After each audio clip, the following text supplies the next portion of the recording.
La distance qui se joue cet après-midi entre Éric Zemmour et Marine Le Pen. Oui, c'est un petit peu leur primaire à eux. Éric Zemmour sera à Lille devant 8000 personnes. Marine Le Pen à Reims devant 3000 de ses militants.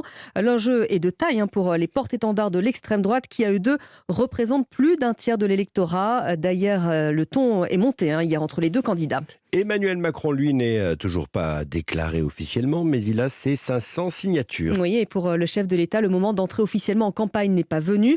D'ailleurs, c'est sur la scène internationale qu'on va le retrouver, puisqu'il va en Russie rencontrer Vladimir Poutine. Bonjour Jacques Serret. Bonjour. Alors, quels sont les enjeux de cette visite et que compte dire Emmanuel Macron à Vladimir Poutine ? Eh bien, les deux dirigeants ont convenu, je cite, de prendre le temps du dialogue, même s'il est difficile selon l'Élysée. Je t'attends, je veux aller au fond des choses avec toi, a déclaré Vladimir Poutine à Emmanuel Macron lors de leur dernière conversation téléphonique. Le président russe qui considère son homologue français comme un interlocuteur de qualité selon l'Élysée. L'objectif lundi d'Emmanuel Macron sera de porter les intérêts des partenaires et des alliés de la France, autrement dit jouer un rôle de représentant, de médiateur dans cette crise. On ne pourra pas tout régler, admet un proche conseiller du chef de l'État, mais l'ambition française est d'obtenir des avancées, des éléments qui pourraient contribuer à la désescalade.